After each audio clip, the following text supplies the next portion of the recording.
I'm Janet Morana, Executive Director of Priests for Life. Welcome to the program. And of course, if you're watching my program, you know what's in our hearts and our the whole thing here is to bring an end to abortion, right? Because abortion, always bad for the baby, but always bad for the mother and father too. That's our message, and we're here to change hearts and minds.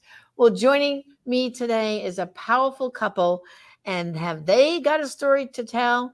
And also, we've got an exciting project we want you to get involved in. So welcome to my program, Veronica and Mark Aramian. Welcome to the program. Hi, Janet. Hi, Janet. Thank you for having us. Oh, glad to have you. And of course, your passion for the project that we're going to tell them about really comes from, starting with you, Mark, a little bit of a sad story. Tell everybody. Well, about 45 years ago, I met a girl. We dated. I think the first time we went on a date, she got pregnant. And we didn't really think about it. You know, back then we were told that it was just a clump of cells. So, you know, we talked about very flippant and we decided, well, let's just have an abortion. She went by herself. She went to the hospital. They had a clinic there. And she came back. It was like no big deal. But subsequent to that, I've had 4 children. And I've come to realize over the years, I mean, particularly when you're a father, and also by looking at the science, as I looked into it, I realized that I was a person that helped murder somebody. Right. And accessory to murder, that's what I was looking for. And it was so heartbreaking to realize that, and how flippantly I looked at it. And you know, I felt horrible about it. And that's why I've become so passionate about pro-life. That's great. And then, Veronica, what's your story? Well, I was raised in a Catholic household and a pro-life Catholic household. But as I got into the performing arts, I wandered more and more away from my faith and more towards the zeitgeist of our times. And so when I had friends in the 80s who were coming to me and saying, I have an unwanted pregnancy, and I've already made a schedule for an abortion, I never tried to stop them. And as a matter of fact, I would consider that I was a pro-abortion activist. And that means I was actually helping to activate these abortions. I would take friends to the clinic, wait for them, pick them up, drop them off, spend the weekend with them to make sure they were all right. And it really never occurred to me what I was doing. Until over the years, I started hearing stories about the negative after effects of abortion, specifically from some of these women, and then from many, many women that I encountered who had just heart-wrenching post-abortion stories and abortion stories. And this really changed my mind. And when my mind started to change on the issue, my heart changed on the issue. And that's how I became a pro-life activist. Right. Now, Mark, very passionate too about understanding if we're going to win this issue in the ballot box and get laws to protect the unborn and the moms and dads, we got to change the hearts and minds of people, right? So explain your passion about that, changing the hearts and minds. So the story that we want to tell, well, what your watchers don't realize is that we're going to be making a feature film and we're crowdfunding it now. And the story is a very moving, inspirational story about a woman who had an abortion and who regretted it. It destroyed her life. And but she found reconciliation through Christ. Veronica can tell you about that. Actually, we're going to show a video of this. Yeah, we're actually going to show a clip from it. And you'll see that this story can change hearts because Regina, who is the subject of the story, had reconciled with Christ and totally turned her life around, went from a dysfunctional life to one where she is a pro-life activist and is currently the director of the National Memorial for the Unborn. Wow. So we want to tell this story because when you change people's hearts with this kind of story, this is the truth. This is the real truth. This is not the fake truth that Hollywood tells.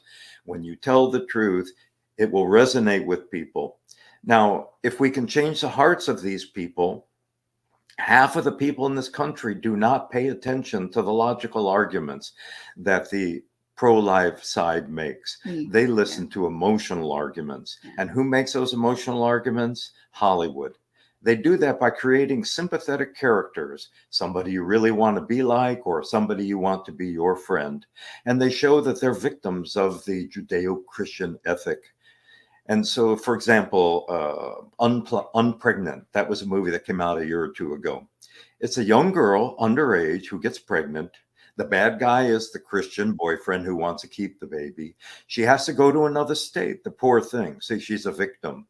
So she gets an old friend of hers to step away with her mother's car without her permission. And it's a road trip story. A lot of laughs, a lot of tears. She goes and has the abortion. It's like going to a day spa. When she gets done, they go have something to eat to celebrate. What they don't mention in the movie is that somebody just got murdered. We can tell stories that affect people emotionally, but tell the truth. We feel that we can make a difference. Yeah. Well, speaking of telling the truth, let's take a look of the nice clip that we have of you two and learning about Rebecca's story. So let's take a look. I'm Mark Aramian. And I'm Veronica DePippo, and we're Crunch Entertainment, a multi-award-winning production company. We're currently crowdfunding a movie that will have a powerful impact on our culture. It's called He Named Him Adam, and it's based on the inspiring true life story of Regina Block. There was no discussion of options other than abortion. There was no discussion of, any kind of emotional issues. I really thought that it was just going to be something just simple, but that's not what happened. Regina's abortion was traumatic.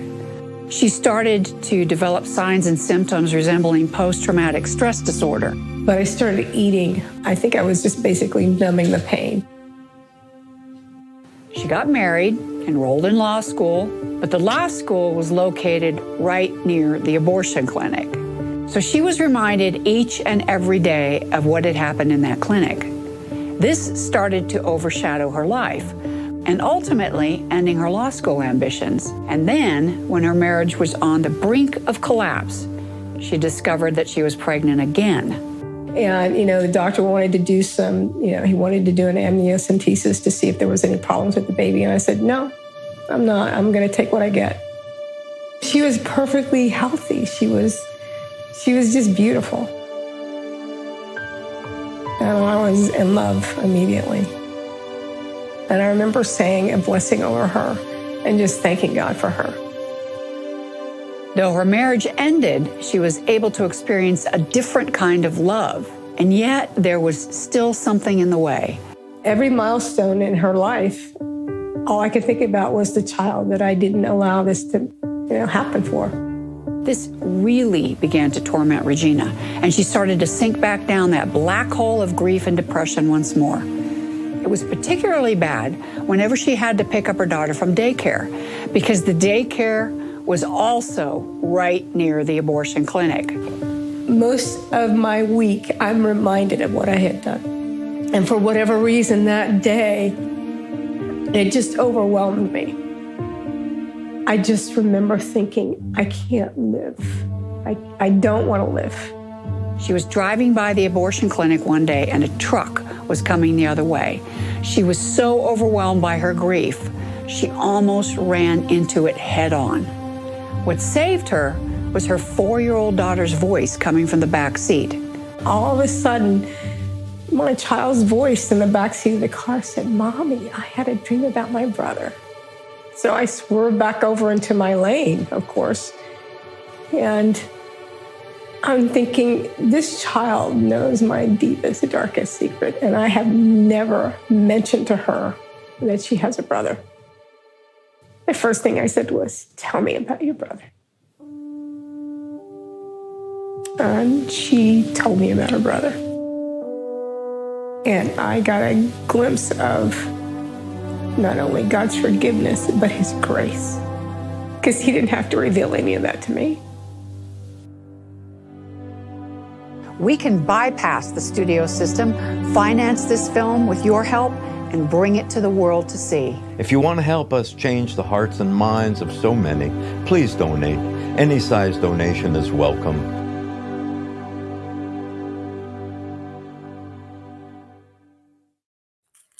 Wow. I mean, there's so much I can say about that clip, but I can't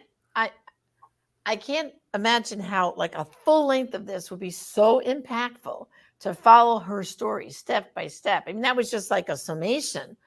But first of all, the fact that that little girl knew her brother, as we know, I know from experience, dealing with, like, say, Dr. Philip Ney, he's a Canadian psychiatrist. He's talked about this survivor syndrome for decades, that these children, know of who's missing, that someone's missing from the family tree.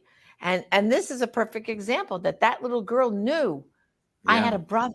I mean, I just can't imagine how powerful this movie is going to be. This is amazing. Yeah. We haven't seen a movie about what the after effects of abortion is. Right. And we've seen lots of movies. We've seen movies mostly from a positive perspective, the pro-abortion perspective, right? And we've seen a few movies that try to depict the truth, like the Abby Johnson story. But we haven't seen movies about the long-term after effects of abortion. And that's what most people don't realize is a very common occurrence. And this is probably something that you could speak very eloquently towards.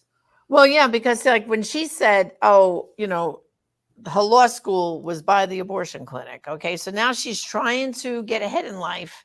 And yet she's going past, like, in order to get ahead, she destroyed that baby. She killed the baby in order to get ahead. And so therefore going by every day, it's a constant reminder. And then of course, ironically, her daughter's daycare is right by there too. That's another reminder. So many of the women who've had abortions because of my work with Silent No More and Rachel's Vineyard will tell you that's so triggering to them. Some of them, if that abortion clinic is in a certain block, like in their hometown, they will drive a good distance around. They will never go down that street unless they can help it. They won't go there. Just like they won't go down the baby food aisle or the diaper aisle in the supermarket because it's triggering. There's so many triggers that constantly haunt them. And the only time those monsters don't go away if they've gone to an abortion recovery program and they've been healed of the trauma. But the problem we have, and this is why this movie is going to be so important, because in society, you hear all these politicians and Planned Parenthood saying, have an abortion today, go back and work school tomorrow, no big deal. Oh, it's healthcare. These women are hurting deep in their soul and physically and emotionally and psychologically, but no one's listening. So I can't wait to see this movie produced because this is going to be like, it's going to change hearts and minds without a doubt because it's telling, like you're saying, the after effect is so important. It's so, and the other point is she apparently went to an abortion clinic and had a surgical abortion. So that abortion clinic was her trigger. But imagine these women who are having chemical abortions now. Yeah. What's the trigger now for them? Their home, their bathroom. It's mind-boggling. Pharmacy. Right. Huh? The pharmacy. Yeah. The pharmacy where they got the medicine, or the Planned Parenthood where they've got the pills. So, I mean, this movie is so important. I'm praying, boys. So explain a little bit now about the financial need. And because to be honest, I didn't even know what the term crowdfunding. I'm sorry. Janet doesn't know everything. I didn't know what crowdfunding was, so that our people, our listeners can understand. You want to see this thing produced? What do we have to do? So explain it to us. You want me to? Yeah, go ahead. So this is happening now because Hollywood would never make this movie. What we're doing is we're appealing to the population at large, all the people who share our value system. The Chosen, Sound of Freedom, these were all crowdfunded movies. And what that means is there's a website set up by a Christian organization called Give, Send, Go. And you go to our website called henamedhimadam.com. That'll show up on the bottom of the screen. There you go. And you can see all the different ways you can donate. People are donating between $5, that's the minimum, and $5,000. And that will be everybody's contribution to get this story told. And the thing about crowdfunding, what's so great is if we get a lot of people doing it, they don't have to give that much money. 100,000 people give $5 and we can make this movie. Right. And for a pre-buy of a minimum $15, when we finish the film, we will send you the link, and the person who donates can stream it in their own home. So that's a lot cheaper than buying a ticket or having to purchase it on for streaming. Yeah. So for that $15. So we're really hoping to get, it's going to, the magic number is getting 50,000 people to, donate $5, $10, $15, $20 each. We have experience making high quality films on a shoestring budget. So our projected budget for this film is about $500,000, which is a fraction of what Hollywood usually spends on a film. And we think that we pull in a powerful film for that amount of money. And this is a movie and a ministry. So we're not in it for the money. We want to get this out to as many people as possible. That's the goal of this, to change as many hearts and minds as possible, especially women who are considering an abortion, most of all, but also men and women who have been negatively impacted by an abortion because they have been effectively silenced in our culture. And we want to help encourage them to come forward and give them a voice.